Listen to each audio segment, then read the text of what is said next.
로마서를 우리가 배우는데 로마서가 레위기하고 똑같습니다.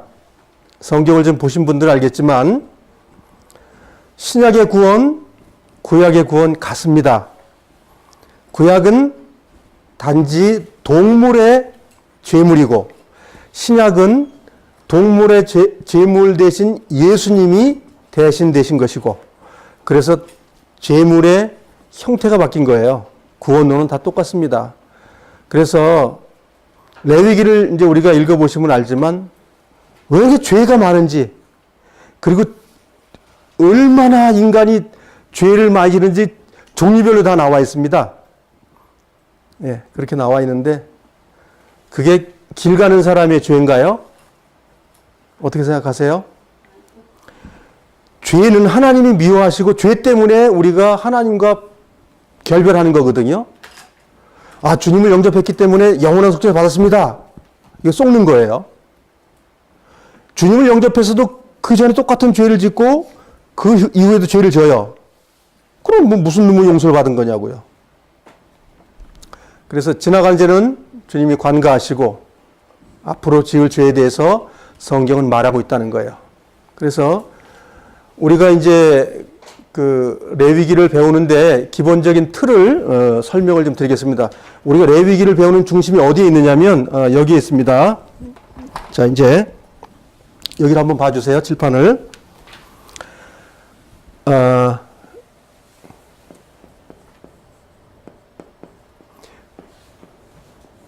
이집트에서 죄된 곳에서 우리가 구원이라는 걸 받았어요. 그렇죠? 그래서 이제 광야라는 삶을 사는 것이 레위기에서 나와 있는 거예요. 레위기에서 광야 이야기를 하면서 죄 얘기를 또 한다고요. 죄가 다 끝나는데 또 죄 얘기를 한다고요. 이게 성경의 진리예요. 그리고 그 다음에 광야에서 끝나고 나서 여기서 다시 거룩이라는 걸 다시 이야기를 해요. 거룩. 그래서 이집트 이전에 죄된 세상에서 건진받기 전에는 죄인이었다고요. 죄인인데 이집트 속에서 하나님의 구원의 역사를 통해서 광야로 던져졌지 가나안 땅에 던져지지 않았어요. 가나안에 가지 않았다고요? 그렇죠? 이거 잘 아셔야 돼. 그래서 오늘 광야의 이야기를 배운다 이거죠. 광야에서 그래? 근데 광야의 이야기 사람들은 주님을 영접하기 이전의 이야기인 줄 착각하고 있다는 거예요. 성경을 잘 몰라. 남의 이야기해 준 것만 천뜩 들어가지고 자기가 성경 보고 분단할 줄 모른다 이거예요. 그걸 판단하는 걸 연구하라고 성경은 말하고 있거든요. 연구해라. 왜? 많은 사람들이 오해하니까. 오해하지 않기 위해서 레위기에 하나님의 백성들아 너희들 죄 짓지? 그래 맞아. 너희들 죄 짓는 거 알아. 그래서 은혜라는 걸 준 거예요. 은혜. 은혜를 줬는데 이 은혜를 줬더니 은혜가 양, 소, 염소, 그 다음에 비둘기, 그 다음에 비둘기, 집비둘기, 새끼, 제사로 드려라. 이게 은혜라고, 이게. 이게 은혜의 보따리라고요. 신약으로 오면, 누구예요? 그러면, 구약에는 양이 필요했는데, 신약에는 양과 같은 역할을 하는 예수님이 필요 없을까요? 단회가 아니라는 거예요. 단회가 아니에요. 하신 일이 영원한 것이지 하신 일 영원한 걸 받았다고 영원을 받는 게 아니라는 거예요. 여기서 오해가 생기는 거예요. 자기 양심이 알아요. 내가 주님을 영접하면 죄를 진다는 거 안다고. 그러면서도 나 관계없어. 몇 월 며칠 날 몇 시에 내가 주님을 영접했거든. 그래 영접한 사람들에게 말하고 있는 거예요 지금. 그런데 레위기에서 버려지더라 이거예요 사람들이. 주님의 군대에서 버려져요. 우리가 버려지지 않기 위해서 레위기를 공부하는 거예요. 알면 안 버려질 거 아니에요. 길을 알면은 온전히 갈 거 아니에요. 그래서 하나님 말씀을 온전히 배우면 영원한 복음이 온전해지는 거예요. 그래서 오늘 이제 레위기 오늘 서론이에요. 레위기가 왜 우리에게 필요한지를 설명하는 내용이니까 성경은 찾지 않겠습니다. 그러니까 왜 레위기가 중요하냐? 왜 중요하죠? 하나님의 자녀들이 죄를 지을 수밖에 없는 삶 속에서 있는 것에서 죄를 없애는 방법을 기록한 책이다. 그게 레위기예요. 근데 그렇게 했더니 뭐 제사를 드려라, 동물을 잡아라, 뭐 굉장히 많은 복잡한 얘기. 그 레위기 1장서부터 10장을 읽어보시라 했는데 다 읽어보셨나요? 다 읽어보셨겠죠? 근데 읽어보니까 머릿속에 뭐가 남아요? 복잡하다. 웬 죄 얘기가 이렇게 많냐? 그래, 하나님은 주님을 영접하는 사람들이 그런 죄를 지을 수 있다고 선언하시는 거예요. 고로 선언하는 것뿐만 아니라 은혜로서 어떻게 한다고요? 다 해결해 주겠다. 그 은혜를 얘기해 준 거예요. 그걸 갖다 뭐라고 그래요? 그걸 복음이라고 그러죠. 그러나 한 번 구원받으면 영원히 구원받는다고 그래놓고 어저께 주님 영접하고 오늘서부터 술집에 가가지고 아주 즐겁게 지내면 그 사람이 어딜 갈까요? 술집에 가는 거죠, 그 사람이. 그렇죠? 하나님의 나라는 못 가는 거예요. 아니, 그 사람이 어느 날 주님 영접했다던데? 성경은 뭐라고 말씀하시냐면 끝까지 견디는 자는 구원을 얻으리라. 누구 말씀이죠? 하나님이신 예수님이 육신을 입고 우리에게 하신 말씀이에요. 근데 그 말은 사람들이 별로 관심 안 둬요. 그 말에 대해서는. 관심을 안 두고 그냥 주님 나 이제 영접했으니까 그냥 술도 좀 홀짝홀짝 마시고, 응? 또 죄 짓는 것도 홀짝홀짝 하고, 또 뭐 담배도 홀짝홀짝 피고 이런다 이거예요, 우리가. 과연 그것이 하나님의 자녀로서 내가 거룩하니 너희도 거룩하라고 하는 그 거룩에 되는 일이냐 이거예요. 안 되는 거예요. 그래서 레위기에 보면 제사 이야기를 해놓고 나서 제물을 이야기해놓고 그 제물을 사용하지 않는 자가 거룩하지 않다. 결론 내는 거예요. 그 제물을 사용한 자 거룩하다. 이렇게 말하는 거예요. 그러면 우리가 그 레위기에 처음에 나오는 내용들 1장서부터 기본적으로 8장까지가 기본적으로 이제 제사에 대한 얘기가 나오죠. 제사. 그리고 제사장에 대한 얘기가 나오죠. 그 10장까지 보통 다 읽으셨죠. 우리가 여기까지는 기본적으로 읽으면서 이제 이해를 하셨던 부분이에요. 그 여기서부터 뭐냐면 끝까지가 뭐예요? 성결하라, 거룩하라는 거예요. 이게 성화라고 말하죠. 우리 신약에서는 성화. 성화라고 말하는 거예요. 성화는 이것 없이 성화는 안 이루어져요. 즉 막 우리도 제물 아니면 성화가 안 되는 거예요. 예수님 아니고서는 예수님의 어린 양 아니고서는 우리 성화라는 거는 전혀 안 되는 거예요. 이것을 지금 잃어버린 거예요. 뭐 때문에? 영원한 속죄라는 것 때문에 쏟고 있는 거예요. 그래서 주님은 영원한 제물이 하늘 성소에 있다고 좀 얘기를 해도 안 써먹어. 이것이 지금 성경의 완전한 복음에서 벗어난 거예요. 그러고도 완전한 복음이라고 막 우기는 거예요. 예수님이 얼마나 큰 능력이 있는 줄 아냐고 이러면서 자기 할 일 안 하면서. 그래서 우리가 성경 레위기를 배우는 이번 목적은 뭐라고요? 온전한 성화를 이루는 삶을 살자는 겁니다. 왜? 그렇게 하지 않으면 버려지기 때문에. 우리가 계시록을 배웠지만 계시록에도 뭐예요? 끝까지 견디는 자가 아들이다. 끝까지 견디는 자가 영원한 생명에 들어간다. 이래 돼 있지 않습니까? 그 과거에 우리가 성경을 잘못 배웠던 거에 대해서 성경대로 우리가 돌아가자는 거예요. 성경대로 돌아가자는 거예요.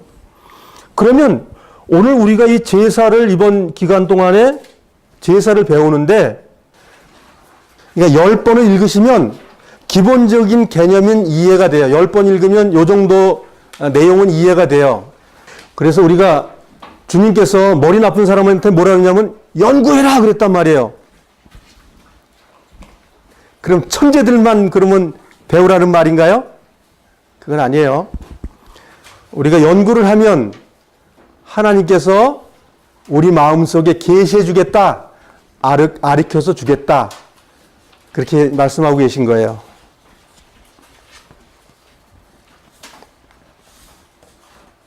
그래서 우리가 이제 성경 배우자고 했던 것이 레위기의 그 5대 제사라고 그러는데 제가 6대 제사라고 그랬죠? 6대 제사. 5대 제사라고 그러던데 6대 제사라고 제가 기록했습니다.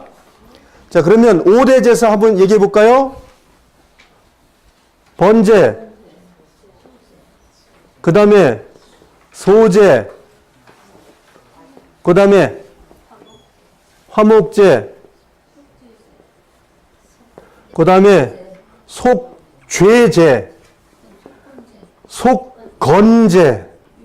이게 한문이기 때문에 좀 안 와닿죠? 예, 하여튼 이걸 갖다가 레위기의 5대 제사라고 그래요. 제사를 우리나라 말로 다시 뭐라고 그래요? 예배라고 그래요. 예배. 예배, 제사 같은 말이에요. 그래서 레위기에 초장에 이게 있었어요. 초에 있었는데 번제해, 소제, 화목제, 속죄제, 속건제, 이걸 5대 제사라는데 저는 이거를 다 합쳐진 제사가 무슨 제사요? 위임제예요. 이걸 다 합친 것이 뭐라고요? 이거 누구한테 하는 거예요? 이게 오늘의 핵심이에요. 우리가 여기에 이거에 목적이 있는 거예요, 지금. 오늘 이제 2박 3일 동안 배우는 것이 목적이 위임제예요, 위임제. 이 위임제에 온전한 사람이 주님의 사람이에요. 여기서 번제 드리고 그 다음에 화목제 안 드릴 수도 있어요.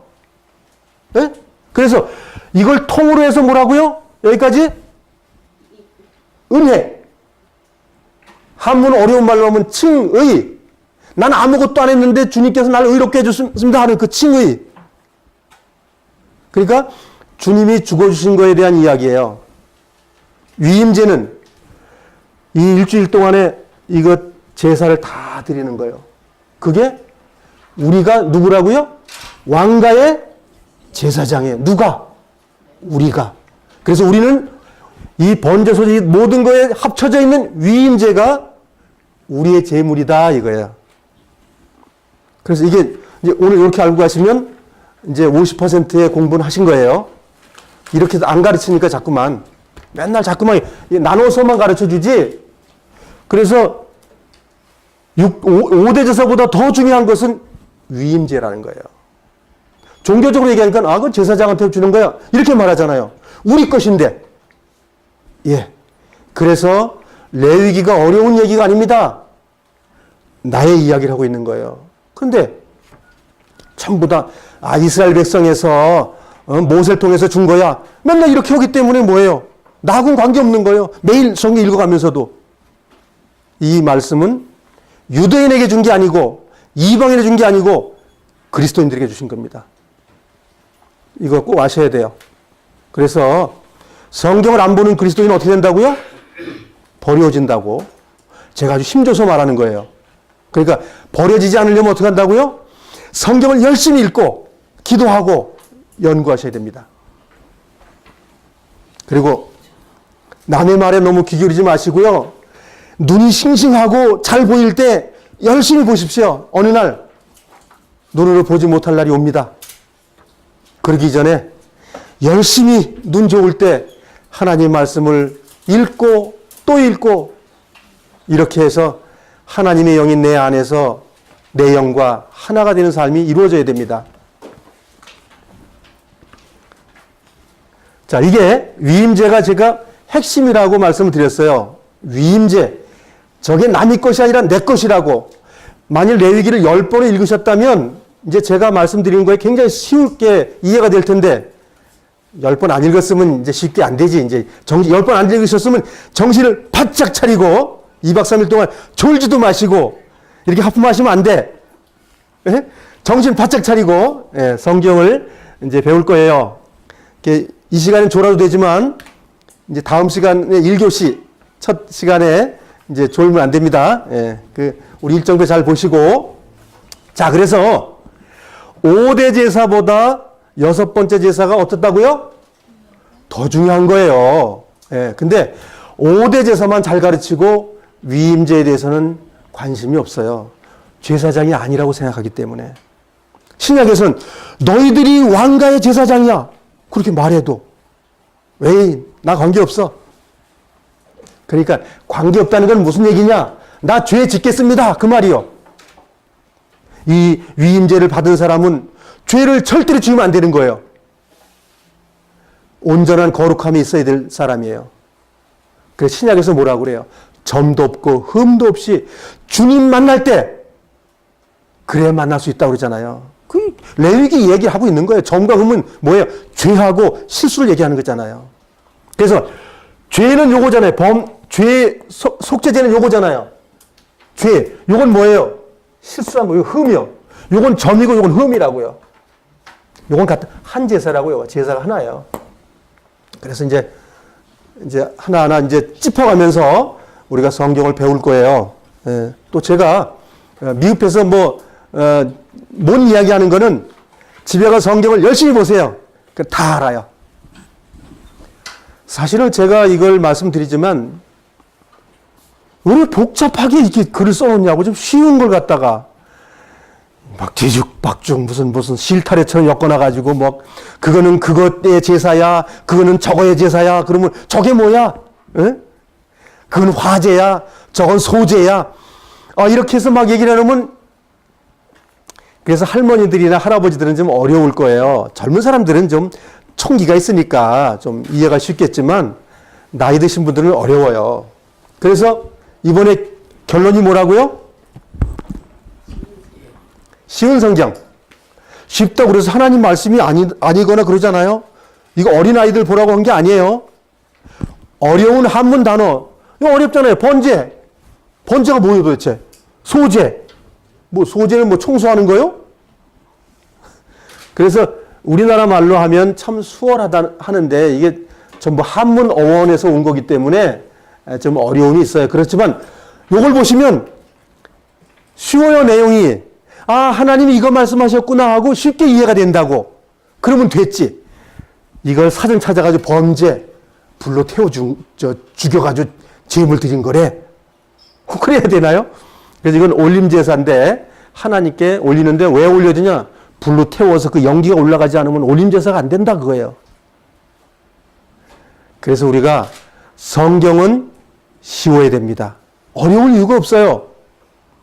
그래서 이제는 좋은 번역들이 많이 나왔으니까 이거 이제 지방에 계신 분들은 서울 식구들이 이제 선물 하나씩 선물 드리니까 받으시고 앞으로 쉬운 성경을 보기를 원해요. 왜냐하면 서울에 계신 분들도 연로하시고 나이가 많이 드셔서 굳이 어려운 성경 사전 찾아가지고 보는 그런 걸 할 필요 있겠나 싶어서 이제 쉬운 성경으로 교제할 생각을 가지고 있습니다.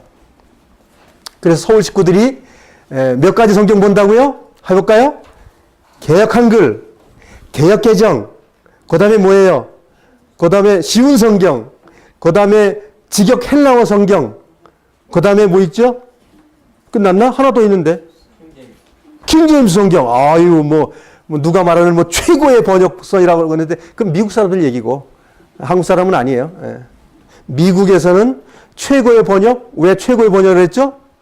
아주 쉽고 어린아이들이 읽어도 하나님 말씀이 이해가 될 수 있도록 쉽게 설명해 놓은 성경책이 킹제임스 성경이에요.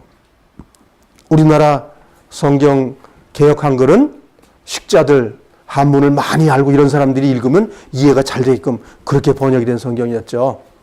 그래서 우리는 성경을 연구하고 많이 읽어야만이 하나님 말씀을 빨리 이해할 수 있습니다. 이렇게 되고. 자, 그러면 이제 이 시간이 무슨 시간이라고요? 레위기의 개요를 설명한다고 그랬어요.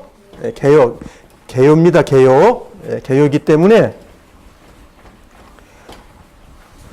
자, 제사 드리려면 어떻게 마당에서 하면 되나요? 산꼭대기 가서 하면 되나요? 어디서 하라고 돼 있죠? 하나님께서 골방은 이제 영적인 의미고요. 예. 자, 그래서 자, 이제 성막에서 해라. 성막을 곧 회막이라고 그러죠. 예, 모이는 장소 이런 얘기죠. 예. 서막, 성막, 회막 이렇게 이제 있는데 자, 이집트에서 출발하는 한 그 날짜를 어떻게 계산하죠? 1월 1일 해가지고 시작해가지고 양을 언제 준비하라고 그랬죠? 1월 10날 준비하죠? 1월 10날 준비하라고 했죠? 틀려요? 하여간 공부들 안 해서 그래요. 언제 잡으라고 했어요? 양을 14일 날 양을 잡아요.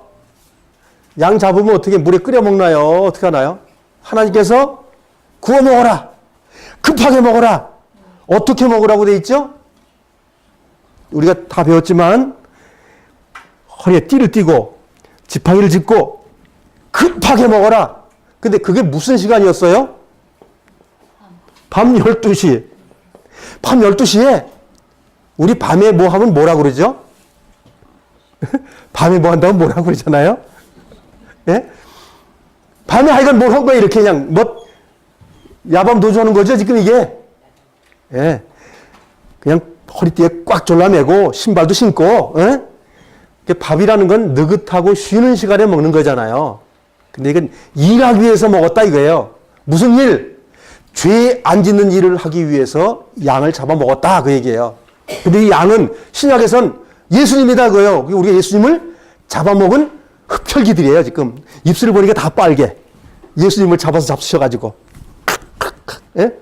우리가 예수님을 마음으로 잡는 거예요.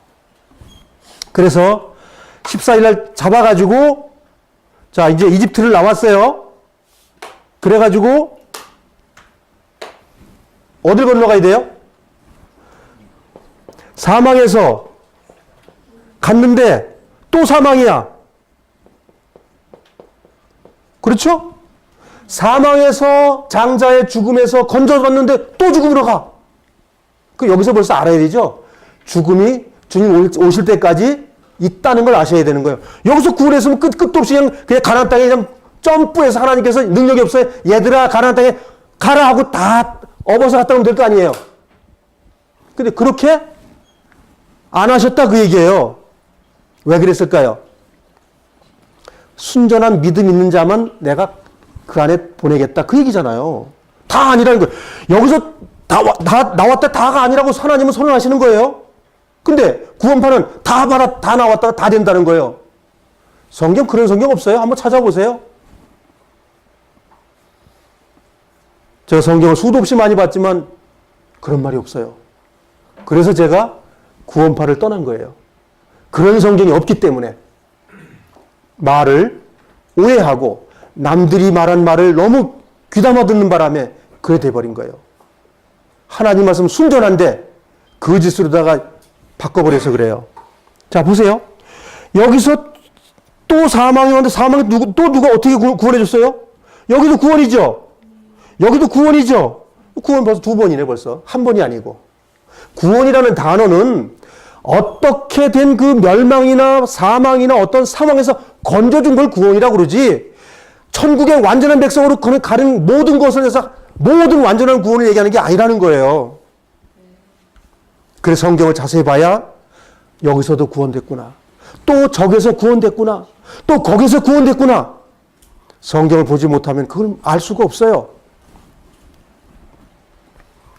자, 그러면 홍해를 건넜습니다. 홍해도 죽음의 강입니다. 신약에서는 이걸 뭐라고 얘기하죠? 침례라고 그러죠? 예수님이 죽었습니다. 그 다음에 부활? 걷는 것이 부활이죠. 이렇게 부활했는데 부활했으면 끝나야 될 거 아니에요. 죽음이 또 있어요. 아, 이러면 죽음이 끝도 없어요. 자, 광야에서 죄가 없었어요? 광야에서? 광야에서도 죄가 끝도 없이 있었어요. 지금 제가 말씀드린 건 뭐냐면 주님을 영접해도 죄는 내 생을 마감할 때까지 쫓아온다 그 얘기입니다. 성경이 그걸 말하고 있어요. 그럼 여기서 또 뭐 해야 되는 거예요? 주님이 또 건져줘야 되는 거 아니에요? 주님이 건져줘야 됩니다, 여기서도. 그러니까 광야에서 건져주는 방법이 뭐예요? 제사잖아요, 제사. 동물을 죽여서 대신 속해주겠다. 이걸 여기서 허락하시는 거예요. 그러면 또 죽어야 돼. 내가 죽지 않으면 동물이 죽어야 돼. 둘 중에 하나 또 죽어. 그러니까 하나님은 취미가 뭐죠? 피를 잡아드는 흡혈귀. 피를 좋아하시는 분. 생명이 하나님 거라는 선언이에요. 하나님 거라는 거예요. 근데 우리는 생명이 내 거라고 그러지 하나님 거라고 인정 안 하는 거예요. 그래서 성경에서 계속 말하는 게 뭐예요? 피는 내 거야. 손대지 마. 그 얘기예요. 근데 자살을 해요? 자기 거예요? 자기 거니까 자기 마음대로 한 거잖아요. 근데 하나님 뭐라고 말씀하실까요? 그 생명은 내 건데 네가 마음대로 죽었어? 그건 너는 살인 행위를 한 거야. 성경이 이렇게 말하는 거예요. 살인하지 말라. 아유, 아니에요. 내가요, 우울증에 걸려가지고요, 내가 어쩔 수 없이 내가 15층에 뛰어내렸습니다. 그렇게 얘기할 거예요? 그건 네가 한 거지. 그리스도인이 그게 중요한 거예요. 그래서 성경대로 우리 삶을 살아야 구원이 되는 거예요. 그래서 끝까지 견디지 않고 나서 구원이다. 그거는 뭐와 같으냐면 징검다리 저 개천에 10개가 있었는데 건너가다가 9번째 퐁당 빠졌어요. 꼭 다 젖는 거죠. 네. 그 성경은 퐁당 빠졌어도 주님께서 건져주시고 건져줘요. 주님께서. 그걸 은혜라고 그래요. 근데 인간의 열정은 빠지면 끝나는 거예요. 자, 여기 대신 속죄가 뭐라고요? 은혜지요. 다른 말로 하면은 구원입니다. 이것이. 그렇죠? 그래서 구원이라는 단어를 편협하게 쓰면 안 돼요. 죄에서 건져준 것도 구원이고, 남의 돈 훔쳐온 거에서 돈을 보상해 준 것도 구원이고, 물에 떠내려갈 때 건진 것도 구원이고, 구원의 시제의 개념은 우리 인생 모든 삶 속에서 구원이라는 단어를 다 대입시킬 수 있는 거예요. 광야에서 건너고 다음에 또 뭐가 있었어요? 요단강이 있었죠? 요단강이 의미하는 게 뭐예요? 육신의 죽음의 강이죠? 육신의 죽음. 육신의 죽음입니다. 누구든지 한 번은 간다는 거예요. 일사일생이에요. 한 번 태어난 사람 꼭 죽어야 돼. 뻘게 먹고 나왔으면서 뻘게 먹고 죽고 간다 이거예요. 그래서 돌아오고 나면 이렇게 잘 씻어가지고 이렇게 잘 가라고 보내주잖아요. 그렇게 해서 주님의 나라에 가요. 주님의 나라에 가요. 자, 여기서 이집트에서 나와가지고 광야에 몇 개월 만에 시내산에 도착했죠? 3개월. 3개월 만에 거기서 말씀을 받았죠? 여기서 뭘 받았어요? 모세가 올라가서 뭘 받았죠? 예? 십계명 받으면서 그 성막을 지으라고, 성소를 지으라고, 장소를 지으라고 명령 받았어요. 장소. 하늘에 있는 시장이라고 그랬어요. 하늘에 있다는 얘기입니다. 그러면 한번 잠깐 생각해 볼까요? 하늘에 뭐가 있다고 그러는 거죠? 하늘에 뭐가 있다고 그랬어요? 제사, 제단이 있다는 거예요. 제단. 하늘에 제단이 있다는 거예요. 누구 때문에 제단이 있을까요? 세상 사람들이 아니라 하나님을 영접한 사람들 때문에 하늘에 제단이 있는 거예요. 제단이 언제 없어지죠? 우리 하나님께서 원하는 주님의 몸, 구원받을 자들이 완성되는 그 주님의 몸이 끝날 때, 이방인의 완전한 수가 찰 때, 그때 하늘에 있는 제단이 끝이 납니다. 하나님 지금 슬프신 거예요. 피를 흘리시고 죽어야 되기 때문에. 근데 그게 언제 끝나냐면 하나님의 안식이, 하나님의 교회가 완전히 끝날 때 이 땅의 모든 것도 끝나고 하늘나라에 있는 하나님의 거룩한 것도 끝나는 거예요. 우리가 그걸 기다리는 거예요, 지금. 그걸 기다리는 사람들이에요. 그래서 자, 지금 3개월 만에 이 시내산 도착해가지고 말씀을 받았어요. 말씀 받아가지고 성막을 지어라. 그래가지고 얼마큼 걸렸다고요? 3개월 정도 해서 2년, 제2년 1월 1일 날 봉헌식을 했어요. 그러니까 2년째 되는 1월 1일 날 완성했으니까는 이 시내산에서 말씀 받은 그때부터 짓기 시작을 해가지고 얼마 걸렸다고요? 약 1년이지만 이제 약간 8개월 정도 걸린 거죠. 8, 9개월 정도. 그쵸? 여기서 나와가지고 3개월 만에 시내산 도착했으니까 시내산에서 12개월에서 3개월 빼면 얼마예요? 어려우세요? 그러니까 약 9개월 정도의 성막이 완성이 된 거예요. 근데 정확한 날짜와 개월수는 모르죠. 그러니까 추론하면 그렇다 얘기예요. 그러면 다 지어지고 나서 우리가 지난번에 성막 배울 때 다 지어지고 나서 그 성막에 이거 다 보았죠. 성막 내용을 한번 보겠습니다. 저쪽을 한번 볼까요? 이쪽으로 좀 봐주세요. 자, 우리가 지난번에 이 자리에서 성막을 배웠잖아요. 하나님께서 너희들 이렇게 지어라. 네? 그랬어요. 근데 하나님이 직접 만들어준 게 하나 있었나요, 저기에? 아니, 하나님 참 괘씸하지. 너희들 만들어. 그랬는데 그 광야에서 그 어디 있냐고 그런 거 다. 근데 어디서 준비하셨다고요? 이집트 때 다 준비해가지고 다 걸머지고 가게 했어요. 네? 그리고 가서 만든 거예요. 근데 안 내놓으면 안 되는 건데 믿음으로 내놨단 말이죠. 믿음으로 내놔가지고 이게 몇 평 정도 된다 그랬어요? 310평 정도 된다고 그랬죠. 이 담장서부터 이렇게 해가지고 우리 평수 보면 잘 알잖아요. 한 10평 정도 된다고 그래, 이게. 그래가지고 이 문하고 들어가면서 이제 이런 걸 만드는 거예요. 다 만들고 나서 저 안에서부터 법계에서부터 쭉 나왔죠, 바깥으로? 안에서부터 중심이 잡혔어요. 그리고 쭉 바깥으로 나오면서 이제 말하자면 일본 사람들 말로 하면 이제 히마이가 된 거예요. 이제 마무리 다 끝나고, 이것저것 다 집어 치우고 났더니 깨끗한 뭐가 됐다고요? 사람들이 볼 수 있는 하늘 성소가 보인 거예요. 이게 사람들이 이렇게 봤지만 하늘 성소에서 에덴 동산서부터 예수님이 죽으신 거예요. 그래서 그걸 봤는데 사람의 방법으로 하나님이 가르쳐 준 건 이거예요. 이걸 가르쳐 준 거예요. 여기서 지금 뭐 하겠다는 거예요? 하나님이 날마다 죽으신다는 거예요. 누구 때문에? 사랑하는 구원받았다는 하나님 영접한 자녀들을 위해서. 자, 여기서 제물 첫 번째, 우리나라도 이제 집 다 짓고 나면 이제 뭐 상랑식이라는 걸 하면서 막 잔치 벌고 돼지 머리 갖다 놓고 막 쓸고 막 그거 하잖아요? 막걸리 붓고 난리가 나잖아요? 다 여기서 배운 거예요, 여기서. 다 끝나고 나서 제사 드리고 나니까 하나님이 어떻게 하셨어요? 불로 임하셨죠? 자욱한 안개는 하나님의 은혜를 얘기하는 거죠. 하나님의 은혜 꽉 찼어요. 그 다음에 불이 그냥 내려와서 뭐 했어요? 재물을 다 태워버리면서 이거 열심히 준비한 사람들한테 뭘 보여준 거예요? 내가 시킨 걸 너희들이 참 잘했구나. 그거요. 너희들과 내가 뭐 됐다는 거예요? 친구 됐다. 그 얘기예요. 그거 공표하신 거예요. 하나님과 동행한 거예요. 하나님과 동행하면 뭐예요? 지옥?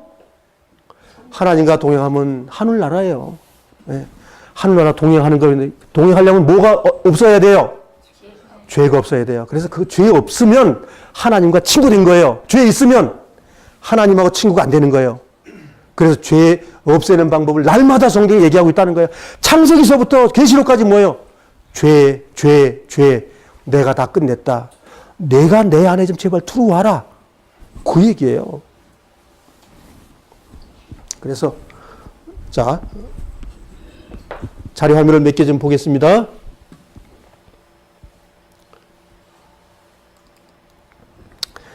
양을 한 마리씩 꽉 잡아라. 양을 하나 준비해가지고 남기지 말라고 그래서 성경은 양이 너무 많으면 이웃사람을 불러서 이웃사람 부르면 뭐예요 이게? 아니 나만 먹어야지 왜 저 사람을 왜 줘? 사랑이야 사랑. 주님은 사랑을 얘기한 거예요. 양은 내가 죽어줄 테니까 먹는 건 같이 먹어. 그 소리예요. 같이 모여서 먹었는데 밤에 같이 먹으라는 거예요. 열심을 다해가지고. 그게 뭐예요? 형제자매를 죽도록 사랑하라는 거예요. 그 계명. 내가 죽어줄 테니까 너희들을 서로 사랑해. 예, 그거죠. 그 다음에 양은 어떻게 잡으라고요? 목을 따가지고 피를 발라가지고 피를 문의 좌우 설주 양쪽 기둥과 위에 임방 상임방에다가 이렇게 바르고 나면 양이 죽었기 때문에 즉 하나님 나가 심판 받았기 때문에 너는 안 죽인다 그 말이에요. 그 약속이에요. 이걸 뭐라고 그래요? 구원이라고 말하고 하나님의 은혜라고 말하는 거예요. 하나님이 개입하지 않고서는 은혜가 없습니다. 죄가 없어질 수가 없다는 거예요. 우리 삶 전체가 하나님과 내가 친구해야 된다는 거예요. 그래서 지도를 보시면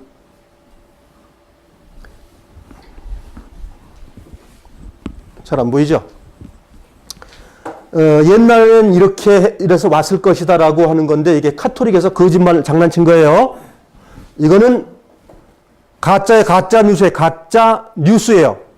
진짜 뉴스는 이렇게 해서 여기서 비아 히로데서 이렇게 하나님께서 건너주신 거예요.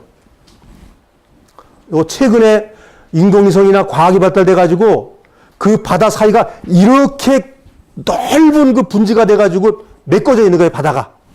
그래서 여기도 골짜기인데 계속 골짜기가 비가 오면 어떻게 되죠? 모래가 쓸려 내려가서 바다를 메꾸는 거예요. 이쪽도 마찬가지예요. 계속 내려가서 하나님께서 애굽에서 인도할 때에 고장소로 바람을 살짝 불어서 넓게 그걸 건너간 거예요. 거기에 지금 마차바퀴라든가 말뼈라든가 말 장신구라든가 또 이집트의 창이라든가 이런 게 물속에서 지금 건져서 나오고 있다는 거예요. 영화 촬영도 하고 그러고 있는 거예요. 그런데 이 시내산이라는 게 미디안 땅에 모세의 장인이 어디 나라 사람이에요? 미디안 땅의 제사장입니다. 자, 미디안이 여기가 아니라 여기라고요. 여기도 누구네 땅이에요?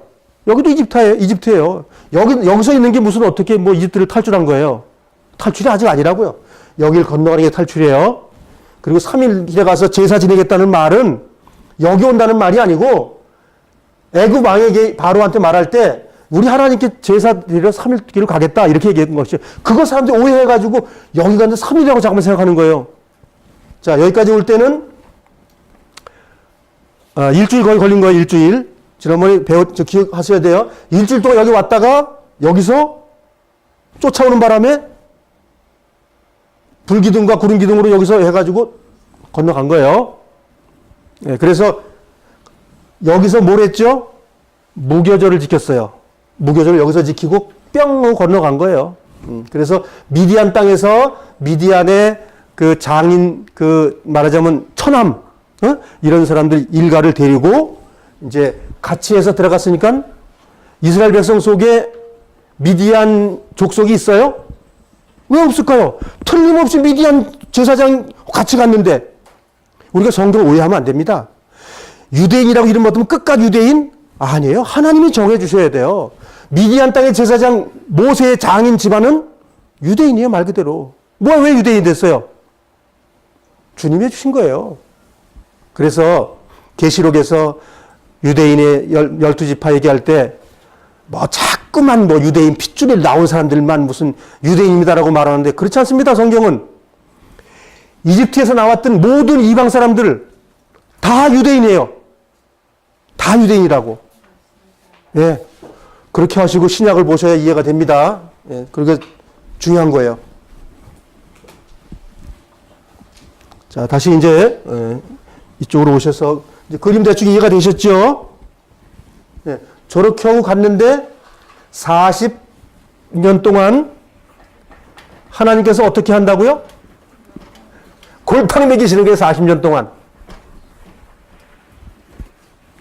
40년이 육신의 때죠. 우리가 육신의 때는 뭘 하죠? 하나님을 배반하는 일을 계속합니다. 예? 그러니까 하나님이 구원해 준 것을 날마다 내가 생활 마감할 때까지 경험해라 그 소리예요. 하나님이 악취미가 있어가지고 늙어 죽을 때까지 너는 죄자다 이 소리가 아니라 내가 얼마나 너를 위해서 사랑하는 줄 아니? 그냥 사랑의 버무린 걸 그냥 날마다 가르쳐 주는 거예요, 우리에게. 그렇게 해도 계속 죄 짓겠습니까? 그래서 우리가 성경을 보면 하나님은 사랑이라는 걸 알게 되는 거예요.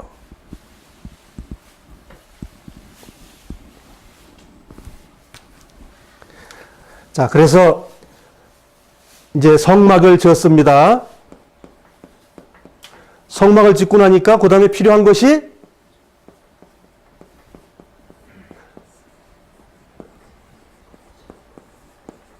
이제 제사와 제물이 이제 필요하다 이거죠. 집을 지었으면 사람이 살아야 될 거 아니에요. 성막은 뭐 하는 것이죠? 제사 지내는 거예요. 하나님이 너를 사랑한다는 걸 날마다 경험하는 거예요. 그런데 돌아오지 않아? 속건제와 속죄제. 아니 남이 거 훔쳤고 남이 거 보관해놓는데 아니야 이건 내 거야 하고 내 거라고 우기는 거예요. 그런 사람이 양이라든가 소라든가 죄물을 안 가지고 와? 그럼 어떻게 해야 돼? 안 가져오면. 자기 땅에서 쫓겨나요? 안 쫓겨나요? 쫓겨나죠? 버려집니다. 그래서 성경 전체 40년 동안의 기간이 뭐냐면 버려지지 않는 것을 배우는 기간이에요. 이것을 날마다 구원이라고 그러는 거죠. 날마다 죽기 때문에 부활 생명이에요. 날마다 부활 생명으로 사는 거예요. 우리 삶이. 그래서 하나님이 위대하다는 건 성경을 날마다 보지 않으면 위대하지 않은 거예요. 그래서 성경을 보자고 하는 겁니다. 그래서 정말 제사할 때 제물이 필요하다는 거예요. 그래서 오늘 요거 영화를 하나 보겠습니다. 제일 중요한 거는 성막을 지난번에 배웠지만 자세히 성막을 해놓고 그 다음에 제사가 들어가는 거기 때문에 이게 한 30분 정도 되거든요. 잘 보세요.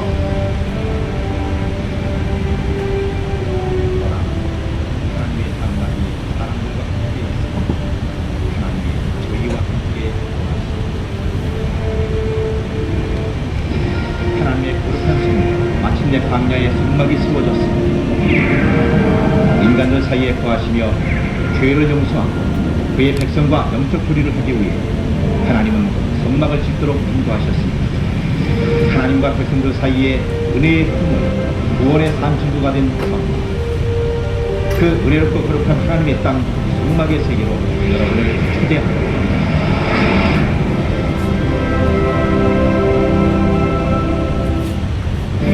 하나님은 출애굽하여 자유를 얻은 이스라엘 백성들에게 모든 것의 중심이 되는 말씀 십계명을 주셨습니다.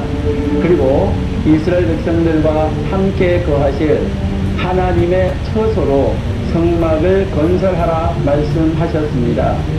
백성들은 하나님의 말씀을 따라 하나님이 지시하신 대로 성막을 건설하기 시작하여 출애굽 제2년 1월 1일에 성막을 완성하였습니다. 그날 밤 성막 위에는 구름 기둥이 머물러 있었습니다. 그 다음날 구름 기둥의 자리에 불기둥이 내려와 성막을 덮으며 성막을 보호하며 이스라엘 백성들을 보호하여 주었습니다. 그 후로 광야 생활 내내 12지파 가운데 하나님은 임재해 계셨습니다. 12지파의 모든 지파들의 장막의 문은 성막을 향하여 세워져 있었습니다. 그리고 모든 이스라엘 백성들의 그 지파들 가운데는 성막이 자리하고 있었습니다. 그렇다면 왜 이스라엘 백성들의 예배와 모든 생활의 중심에는 성막이 있어야 했던 것일까요? 성막은 하나님께서 임재하시는 장소요, 백성들이 하나님과 만나는 곳이며 은혜를 받고 죄사함을 받을 수 있는 유일한 장소였기 때문입니다.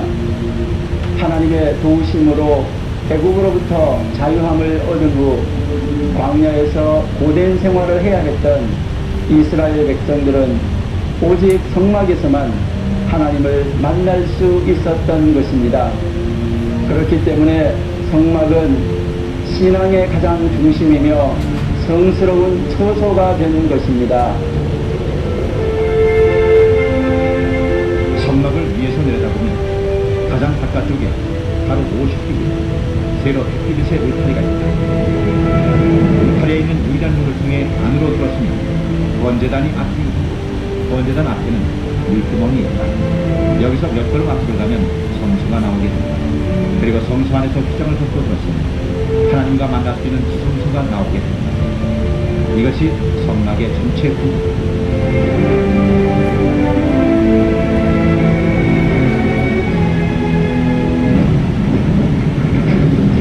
지금 제가 서 있는 곳이 바로 하나님의 처소인 거룩한 땅 성막을 향하여 울타리 안으로 들어가는 유일한 문이며 울타리 사면에 오직 하나 동쪽에만 있는 문입니다.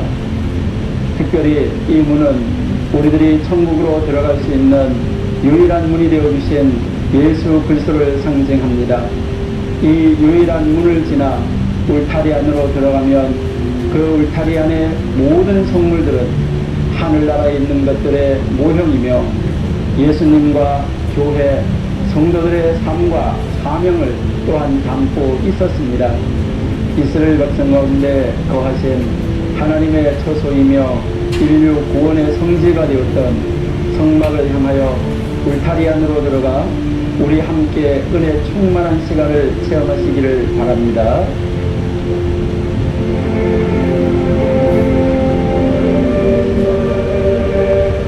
성막을 둘러싸고 있는 울타리는 순결함과 거룩함을 의미하는 흰색 대마포로 되어 있습니다. 어느 누구도 거룩한 땅 성막 안을 쉽게 넘볼 수 없게 합니다. 성막의 뜰로 들어가기 위하여 울타리 문 앞에 선 자는 먼저 자신의 거짓되고 심히 더러운 죄를 시인해야 하며 정직한 마음으로 성막에 들어서야 합니다. 성막 울타리에는 오직 하나의 문, 큰 문, 동쪽 문, 문지방이 없는 문이 있습니다. 사색 배실로 정교하게 짜여진 이 문은 예수님을 상징하는 크고 넓은 문입니다. 양팔을 크게 벌리고 우리를 기다리시는 예수님의 모습입니다. 뜰문은 폭이 20규빗으로 4가지 색이 들어 있습니다. 흰색 바탕 위에 청색, 자색, 홍색 실로 정교하게 짜여져 있는 문입니다.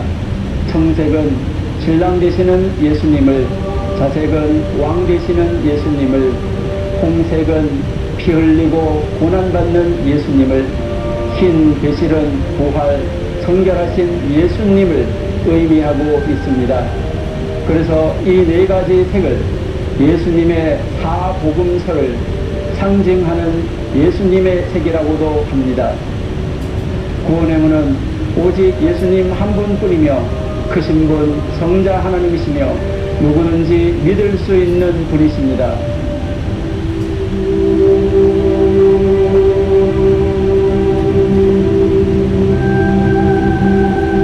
이스라엘 백성 가운데 죄로 인하여 마음이 병들고 심히 두려워하는 한 죄인이 있습니다. 이 죄인은 이방인의 뜰에서 유일한 문인 뜰문을 통과하여 번제단을 향하여 양을 끌고 들어오게 됩니다. 양을 끌고 제사장의 지시에 따라 제사장 옆에 서게 되어 제사장이 지시하는 대로 양의 머리에 손을 얹고 안수하며 회개하고 기도하고 죄를 자백한 후 이 양은 번제물로 올려지게 되는 것입니다. 이 양은 우리를 위해서 십자가에서 돌아가신 예수님을 상징하는 것입니다. 이 양의 피는 십자가 위에서 흘리신 예수님의 보혈을 상징하는 것입니다. 이 양으로 인하여서 죄인이 죄사함을 얻고 구원을 받은 것처럼 우리는 십자가 위에서 피 흘려 돌아가신 예수님의 보혈로 인하여 우리의 죄는 사함을 받고 새로운 생명을 얻고 구원함을 얻게 된 것입니다. 제사장이 양을 피해가는 것은 죄다. 제단은 아카시아 나무로 만들어졌는데 이것은 예수 그리스도의 인성을 상징하고 있다. 또한 그 위에는 못으로 입혀져 있는데 이는 인간의 죄를 대신해 불의 심판을 견딘 예수 그리스도의 신성을 의미하고 있다.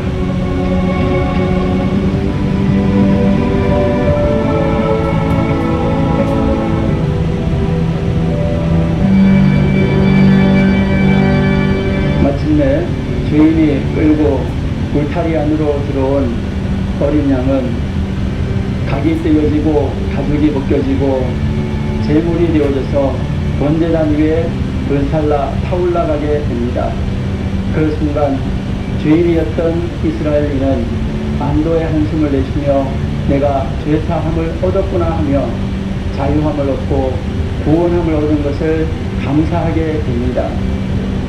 제사장은 이 번제단 곁에 서서 이스라엘 백성 가운데 죄를 지은 자들이 양을 끌고 동쪽 울타리 문을 통과해서 들어오는 것을 매일매일 기다리고 서 있었습니다.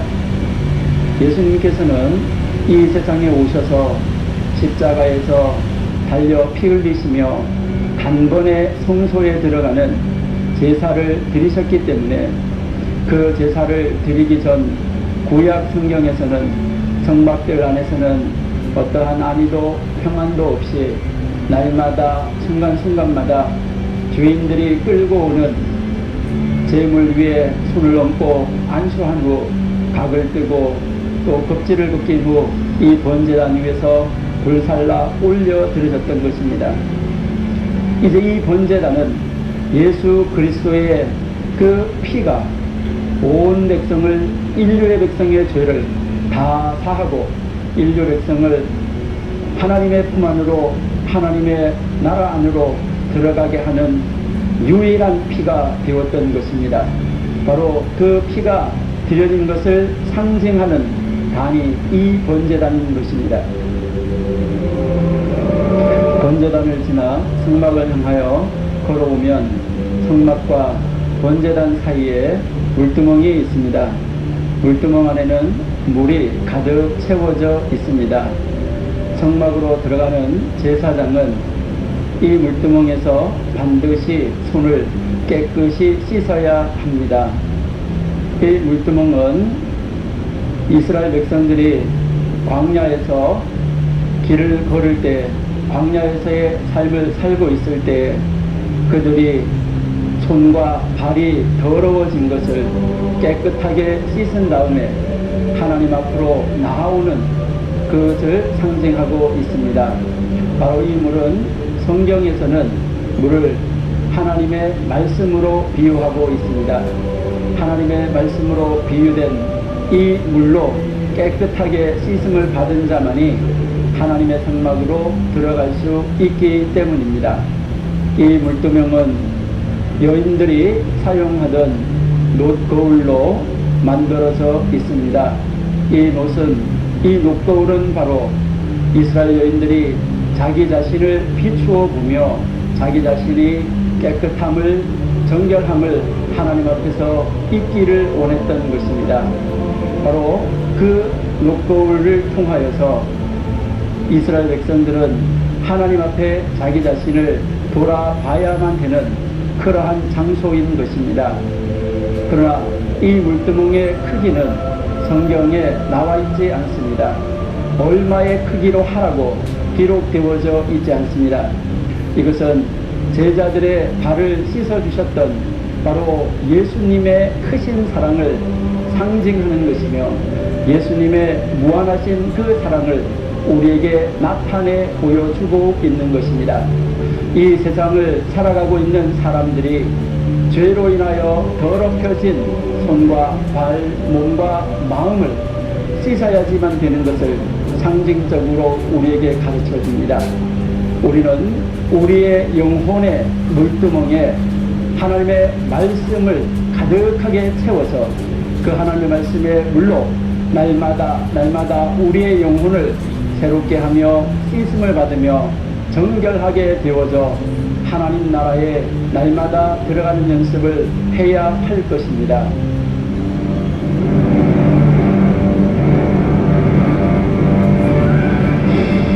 제사장들만이 출입할 수 있는 성막은 높이가 10규빗이며 48개의 널판으로 붙여진 벽으로 둘러싸여 있고 모두 금으로 입혀져 있다.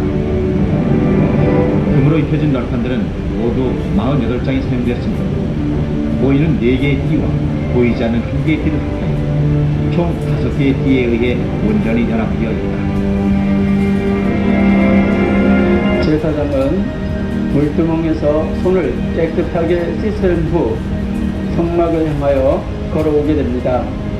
성막은 4가지 종류의 덮개로 덮여져 있습니다.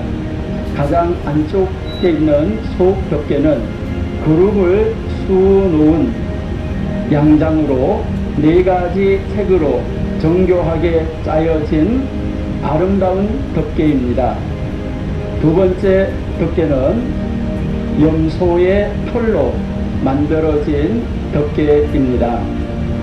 세 번째 덮개는 번제단에서 하나님 앞에 제물로 드려진 양들의 가죽에 붉은 물을 드리는 것으로 만든 수양의 가죽입니다. 다시 말해서 붉은 물 들인 수양의 가죽입니다. 이것은 예수 그리스도께서 단번에 죄 사함을 위하여 십자가에서 돌아가신 것을 상징하는 것이며 이 피에 물을 들인 이 수양의 가죽은 성부 아버지 하나님께 성자 예수님께서 완전한 희생을 드리는 것을 상징하는 것입니다. 네 번째 덮개는 해달의 가죽으로 만들어진 덮개입니다. 해달의 가죽은 모든 것으로부터 보호받을 수 있는 튼튼한 가죽이기 때문에 이 성막의 가장 바깥 덮개는 가장 튼튼한 가죽인 해달의 가죽으로 만들어 덮게 되었던 것입니다. 성막에서 가장 중요한 것은 바로 덮개 위에 떠오르는 구름 기둥이었습니다. 그 구름 기둥은 하나님이 덮개에 이스라엘 백성 가운데 함께 거하시는 것을 알려주는 표시였습니다. 하나님의 임재를 이스라엘 백성들에게 보여주는 증거였던 것입니다. 이제 앞으로 구름 기둥이 옮겨가는 곳을 따라서 이스라엘 백성들은 바로 이 성막을 옮겨가야지만 되었던 것입니다. 이제 완전하게 철저하게 분리되어진 땅, 성결의 땅, 이스라엘 백성들 가운데 함께 거하시는 거룩하신 하나님의 처소, 거룩한 땅으로 이제 우리 함께 들어가 보십시다.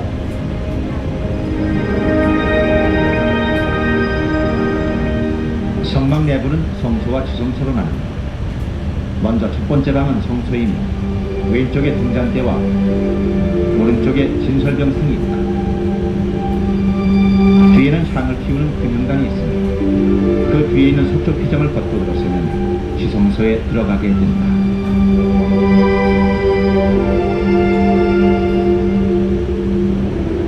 이제 우리는 마침내 성막의 내부 안으로 들어오게 되었습니다. 이 성막의 내부 안 첫 번째 방은 성소라고 부르고 있습니다. 성소의 남쪽에 보시면은 이와 같이 금 등잔대가 놓여져 있습니다. 이 등잔대는 금 1달란트로 쳐서 연하여 만든 가지 6개 달려 있으며 줄기 하나로 되어져 있는 등잔대인 것입니다. 바로 가운데 줄기는 예수님을 상징하는 것이며 옆에 각각 3가지씩 붙어 있는 것은 이제 포도나무가 가지에 붙어 있어야만 사는 것처럼 예수님의 가지에 붙어 있어야지만 빛을 발할 수 있다는 것을 가르쳐주고 있는 내용인 것입니다. 바로 이 등잔대에는 불이 항상 켜져 있으며 이 어두운 성막 안에 유일하게 빛을 비추고 있는 것이 등잔대인 것입니다. 이 등잔대 위에 이 6가지 달려있는 이 불들은 양쪽에서 3개씩 중앙에 있는 기둥을 향하여서 비추고 있습니다. 이 중앙 기둥은 바로 예수 그리스도를 상징하는 것입니다. 이 세상에 살아가는 예수님과 연합한 모든 사람들은 이 등잔대 안에 있는 올리브 기름이 타서 빛을 발하는 것처럼 예수 그리스도의 영광을 나타내는 것처럼 성령 하나님을 마음에 받아 성령 하나님으로 인하여 예수 그리스도의 빛을 세상에 드러내는 빛된 삶을 살 것을 가르치고 있는 것이 이 금등잔대인 것입니다. 등대 맞은편에는 정금으로 된 상이 있다. 그 위에는 이스라엘 지파 수와 같은 12개의 진설등 떡이 2열로 놓여 있다. 상은 그리스도를 상징하며 진설병은 성도를 의미한다. 성소 안에서 북쪽으로 향하여 가서 보면 진설병이라고도 하며 하나님의 얼굴의 빵이라고도 하며 하나님의 임재를 상징하는 빵이 12덩이가 놓여 있습니다. 이것을 진설병 떡상이라고 부르고 있습니다. 이 각각의 떡 덩어리들은 이스라엘의 12지파를 상징하는 것입니다. 북쪽 이스라엘이 멸망하고 난 뒤에도 성소 안에 있는 진설병 떡상에는 12개의 빵이 언제나 빛이 되어져 있었습니다. 이것은 바로 이스라엘 백성들을 하나님께서 언젠가는 회복시키시고 다시 돌이키신다는 것을 가르쳐주고 있는 것이며 하나님이 약속하신 백성을 반드시 회복하셔서 하나님이 12지파를 통하여서 하나님의 뜻을 이루어 가신다는 것을 우리에게 가르쳐 주고 있습니다. 예수님은 이 세상에 오셔서 내가 주는 물을 마시는 자는 영원히 목마르지 않겠다 하셨으며 내가 하늘에서 내려온 산 떡이니 내가 주는 떡을 먹은 자는 영생하리라고 말씀하셨습니다. 바로 그 예수님께서 말씀하신 것이 자신을 두고 한 것이며 구약 성경의 성소 안에 있는 바로 이 진설병을 상징적으로 설명해 주시고 있는 내용입니다. 우리는 이 지상에서 살아가는 동안에 하나님께서 우리에게 허락하여 주신 빵을 음료를 먹어야지만 살아갈 수가 있다는 것입니다. 바로 이 진설병 떡상은 하나님의 말씀을 우리에게 가르쳐주고 있는 것이며 만나를 상징적으로 우리에게 보여주고 있는 것이기도 합니다. 금으로 입혀진 금향단에서는 희생제물이 드려지지 않고 오직 향기로운 향만이 피워질 뿐이었다. 향은 하나님의 명령에 따라 4가지 성분을 정확히 섞어 만들었다. 이 분향단은 기도하는 단입니다. 제사장이 이곳에 들어와서 기도하는 장소였습니다. 이 분향단은 지성소로 들어가는 휘장 가장 가까이에 놓여져 있습니다. 이것은 하나님 가장 가까이에서 기도하고 예배하여야 된다는 것을 우리에게 가르쳐 주고 있습니다. 이방인의 뜰에서 예수를 믿는 믿음을 고백하고 동쪽에 있는 유일한 문을 통과하여 들어온 후 번제단에서 피를 흘리며 속죄함을 받은 후 물두멍에서 죄를 씻고 깨끗함을 입은 다음 성막 안으로 들어오게 되었습니다. 성막으로 들어와서 말씀을 상징하는 떡을 먹고 이 세상을 밝게 비추는 빛으로서의 사명을 감당하는 등잔대를 지나 이제 하나님 가장 가까이에 놓여져 있는 분향단에 와서 기도하게 되는 것입니다. 하나님 가장 가까이 와서 기도하고 예배하는 사람은 이 전 과정을 이방인의 뜰에서 들어오는 문을 통과하여 전 과정을 거치지 않으면 하나님 앞으로 나올 수 없음을 우리에게 가르쳐 주고 있습니다. 이 과정을 철저하게 완전하게 거친 사람만이 이 분향단에 와서 기도할 수 있습니다. 세 번째 문은 성소에서 지성소로 들어가는 문입니다.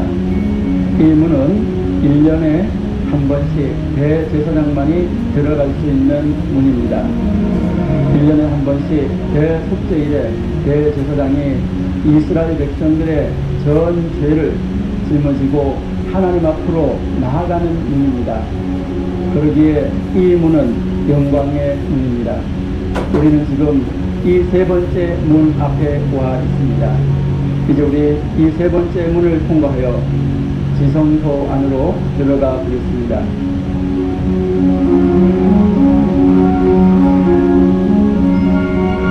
지성소 안은 가로세로 모두 19세 크기로 되어 있으며 그 안에는 하나님이 거하시는 언약궤가 있다.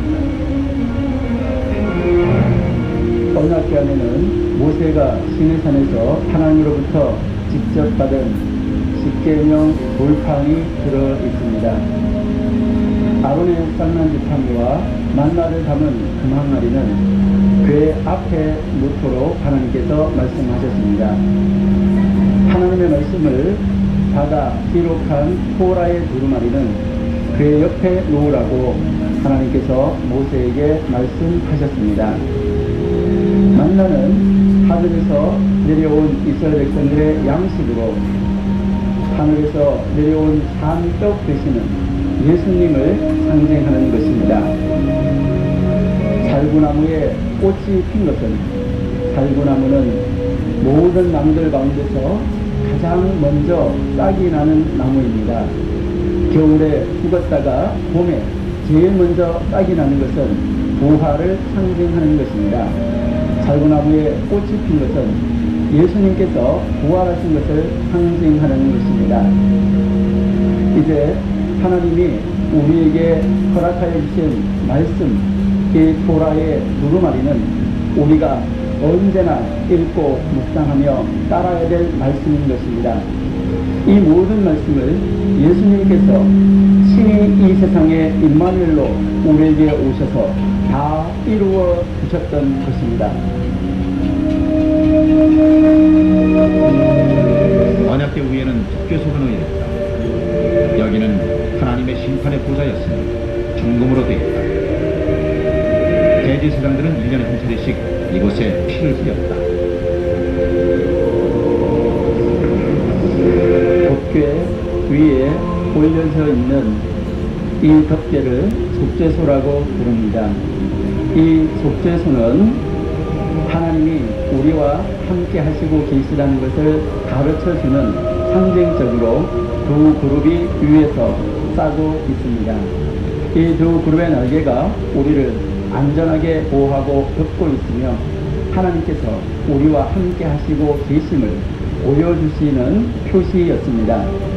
바로 하늘에서 이 세상에 내려오신 예수님께서 임마누엘이라는 이름을 가지고 우리에게 찾아오셔서 우리와 함께 계심을 보여주는 것을 상징적으로 가르쳐준 것입니다.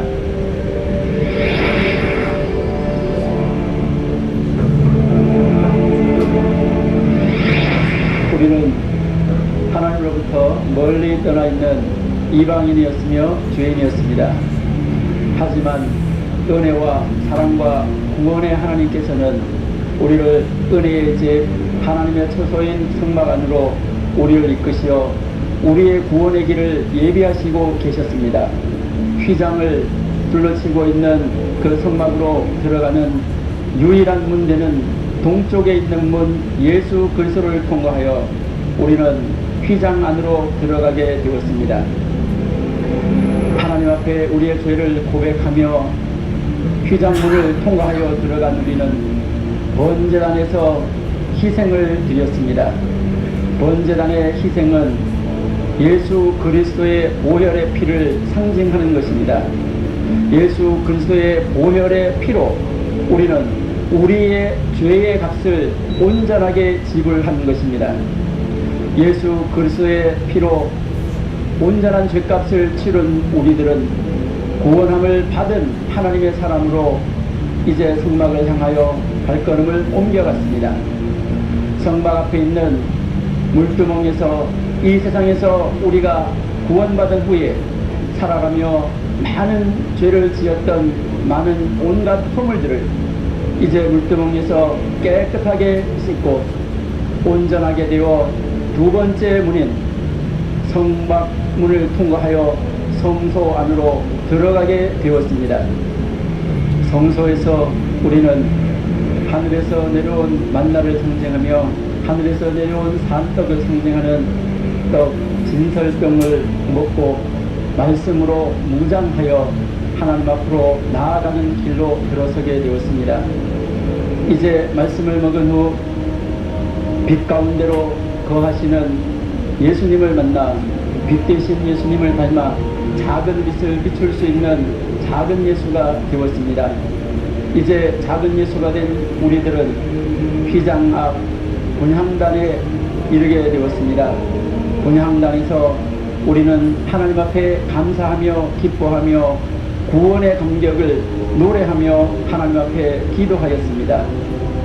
바로 하나님 앞에 우리의 모든 죄 씻어주심을 감사하며 말씀을 주신 것을 감사하며 빛된 삶을 살 수 있도록 허락하신 것을 감사하며 하나님 앞에서 기도를 드린 후 예수님께서 십자가 위에서 피 흘려 돌아가실 때 자신의 몸을 찢으시며 찢어주신 지성소와 성막을 가르고 있는 휘장을 찢어주심으로 말미암아 우리는 담대하게 하나님이 거하시는 은혜의 보좌 속죄소로 나아갈 수 있게 되었던 것입니다. 우리는 하나님께서 거하시는 자리인 지성소로 들어가 은혜의 보좌 앞에서 하나님의 세미한 음성을 들었습니다. 사랑하는 아들아, 사랑하는 딸아, 내가 너를 사랑한다. 우리는 하나님의 세미한 음성을 듣고 하나님의 사랑을 입은 자로, 하나님의 은혜를 입은 자로, 하나님의 말씀의 능력으로, 성령의 능력으로 빛 대신 예수님의 빛비춤을 받은 하나님의 사람으로 이제 이 세상을 향하여서 바르게 나아가야 되는 것을 우리는 지성소 안에서 배우게 되었습니다. 이제 이 지성소에 초대받은 우리들, 예수님이 성막이셨던 것처럼 우리도 예수님을 닮아 작은 성막이 되어 이 세상을 향하여 빛 대신 예수님을, 성막 대신 예수님을 보여주며 증거하며 나타내며 자랑하는 자리로 나아가야지만 되겠습니다. 우리는 우리의 마음의 중심의 자리에 성막 되시는 예수 그리스도를 모시고 온전히 성령 하나님의 도우심과 인도하심을 따라 말씀의 능력으로 이 세상을 다스리고 정복하고 이기며 나아가는 하나님의 사람으로 이제 이 성막문을 나서서 이 세상의 은혜의 자리 하나님의 보좌를 널리 널리 증거하고 나타내는 하나님의 사람들, 작은 성막, 걸어다니는 성막이 되어야지만 되겠습니다. 하나님과 백성들 사이에 은혜의 통, 구원의 삶 증거가 된 성막을 통해 우리들의 삶이 거듭나기를 원합니다.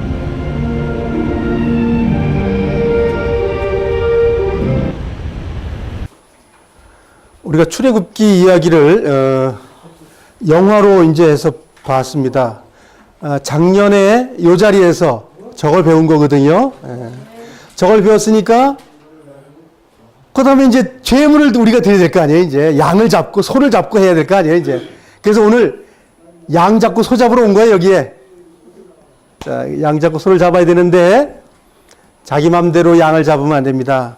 하나님의 법대로, 하나님의 식양대로, 내 룰 필요 없어요. 하나님의 룰, 그것이 관역에 올바로 지키는 것, 그게 의입니다. 내 맘대로 화살을, 관역을 쏜다, 그건 죄라고 그러는 거예요. 그래서 오늘 저 내용이 이제 우리에게 오늘 이제 이거 하고 식사를 하겠는데요. 자, 5대 제사, 이렇게 해서 번제, 소제, 화목제, 속죄제, 속건제. 절대로 길 가는 사람 생각하지 마세요. 우리가 하는 겁니다. 우리 제사예요. 우리 제사. 하나님 없이는 아무것도 안 되는 거예요. 그리고 이렇게 제사를 드리는데 방법이 이런 방법으로 드려라 이거예요. 번제, 소제, 화목제, 속죄제, 속건제를 드릴 때에 그 속에 이러한 종류가 있더라 이거예요. 그러니까 막 복잡했을 거예요 이게. 굉장히 도표식으로 제가 해놨으니까 읽어보시면서 아 이런 거구나 하고 이해하시면 됩니다. 화제는 말 그대로 불로 태워버린다 그 말입니다. 요제 흔들어버린다 흔든다 이거예요. 거제 높이 하나님께 들어올린다. 예, 나 외에는 하나님밖에 없습니다 이거예요. 거제 그 다음에 전제 옛날에 다 배웠습니다. 전제가 뭐예요? 전체 제사 드리는 게 전제예요? 전제라고 말하는 것은 쥐어 짜가지고 물을 내가지고 그 물을 부어드리는 제사. 그러니까 이런 제사를 드릴 때 겸해서 드리는 거예요. 포도즙이나 포도주나 성경 같은 말이에요. 다 와인이라고 되어 있기 때문에 와인은 포도즙도 되고 술도 돼요. 끓여가지고 놓지 않으면 술이 되는 거고 끓이지 않고 놔두면 술이 되는 거예요. 근데 그 두 개 다 와인이라고 그래요. 오해하지 마시기 바랍니다. 이것도. 그러나 유대인의 생활 습관이 술 마시는 문화가 아니에요. 하나님은 술을 금하는 걸 원하셔요. 그래서 부어드리는 제사, 이제 독주나 포도즙을 예를 들어서 양을 잡았다 그러면 그 아까 제단 붓죠? 제단에다 했다면 컬컬컬컬 붓는 거예요. 물 나오면 안 되는데. 컬컬 다 붓고 그래서 그 양도 나와요. 그 이제 양은 여기서 나오는 게 아니라 이걸 다 끝나고 위임제 때 제사장이 할 때 그런 것들이 다 나와요. 그래서 사실은 우리가 배우고자 하는 이 지금 그 레위기의 제사가 굉장히 복잡해요. 이게. 그리고 우리나라도 그 이제 유교에서 제사 지내는 그런 이 형식이 있잖아요. 다 사실은 제사 지내는 거는 하나님 섬기는 것부터 시작해가지고 마귀가 섬기는 걸로 바뀌어가지고 나오는 거예요. 원래 하나님만 대접받아야 되는데 그 마귀 옆에 와서 따로 밥상 차려놓고 자기 숭배해달라는 거예요. 이제 우리 오늘 이제 이번 기간 동안에 이런 것들을 배우게 됩니다. 이런 것이 나와 어떤 관계가 있는지, 지금 내가 어떠한 제사를 드리고 있어야 되는지, 이런 것들을 이번에 배우게 됩니다. 좀 말이 얼마나 쉬웠으면 좋을 텐데 말이 어려워요. 예, 말이 어려운데 이제 대략 이제 오늘 뭐 이제 개관이기 때문에 번제는 태워버린다는 뜻이고, 예, 태워서 드리는 제사, 원래 올림 제사, 이 태우고 나면 이 연기와 향이 올라가서 하나님이 흠양하셨다, 흠양하는 제사다 그 뜻이에요 원래. 그러니까 태워서 죽이는 제사가 원래 아니거든요. 근데 이제 그냥 우리 흔히 다 아는 내용으로 번제, 예, 올림 제사라는 거예요. 그 다음에 소제 그러면 청소하는 거 아니에요. 청소하는 게 아니고 과실이나 열매를 하나님께 드리는 제사, 이런 뜻이고, 화목제는 그대로 평화한다. 예? 곡식, 뭐 과실이 곡식이죠. 예, 예. 그래서 이 소제는 이제 하나님께서 이런 걸 받는 거예요. 그리고 화목제는 화목하게 하는 계명을 우리에게 주셨다 그 말인데, 여기 화목도 또 예수님의 십자가가 필요해요. 화목하는 걸 되는 거죠. 이게 이제 평화의 제사라는 뜻이에요. 예. 그리고 이 두 가지는 점과 흠을 없애는 거예요. 이건 죄의 문제를, 이건 기본적으로 속죄제는 하나님을 향해서 잘못을 없애는 방법이고, 속건제는 사람과 사람과의 관계에서 잘못하면 보상을 해주는 거예요. 그렇기 때문에 이 두 가지가 다 죄의 문제를 해결하는데 여 속에 모든 제사의 방법이 여러 가지가 이렇게 있는데 제물은 말 그대로 이제 이런 것들이 이제 제물입니다. 한번 보실까요? 앞에 있는 게 뭐예요? 소. 소 중에서는 보통 송아지를 이제 잡는 거죠. 기본적으로 송아지. 소도 잡지만 예, 송아지. 그다음에 옆에 뿔이 난 게 뭐죠? 양. 그 옆에 수염이 나온 게 염소. 뒤에는 비둘기를 하는 거예요. 그런데 우리가 신약 성경에 양과 염소를 이야기할 때 아, 염소는 나쁜 놈이야. 이런 생각을 자꾸만 그 설교 잘못들 해놔가지고 구분된다는 말의 의미가 있는 거고 그 짐승을 우리에다 집어넣으면 스스로가 양의 무리로 가서 있고 염소의 무리를 갈라진다고 그래요. 그걸 보고 유대인들에게 너희들 하나님 잘 안 믿으면 저렇게 염소처럼 모여가지고 버려지고 하나님 잘못 우측으로 해가지고 하나님 교회 들어가는 거야. 이걸 표현한 거거든요. 자, 저 제물에 대해서 우리가 이제 오늘 저녁서부터 배우게 됩니다. 자, 오늘 이렇게 그 레위기에 오늘 제사에 대한 간략한 걸 말씀드리고 뭐 오늘 공부 다 했죠? 네, 벌써 50점을 맞은 거예요. 이제 앞으로 나머지 50점만 맞으면 돼요. 네, 그래서 이번 기간 동안에 같이 이게 모이기 힘드셨잖아요. 거리도 멀고 그러니까 이번에 사실은 1시간만 말씀 교제하려고 애를 씁니다. 1시간만 하고 나머지는 서로 교제 나누고 서로 이야기하고 또 이렇게 하려고 이제 하니까 지난번에 너무 제가 진을 뺐어요. 여기서 너무 열정적으로 얘기하다 보니까 집에 가서 뭔 얘기 들었지? 응? 너무 얘기가 길어가지고 저는 너무 열정적으로 했는데 그래서 이제 저도 이제 말하자면 이제 이력이 나는 것 같아. 아, 1시간으로 좀 줄여야 되겠다. 난 너무 많은 걸 얘기하려고 하다 보니까 아이고, 저 너무 용량 과다다. 그러고 뛰어넘어지는 것 같아. 그래서, 그래서 좀 이제 1시간 안에, 저는 성이 안 차긴 하지만, 좀 이렇게 핵심적인 걸로 해서 집에 가서 좀 기억이 남도록 이번에 하려고, 하여간 1시간 하려고 애를 씁니다. 1시간 동안만 하자.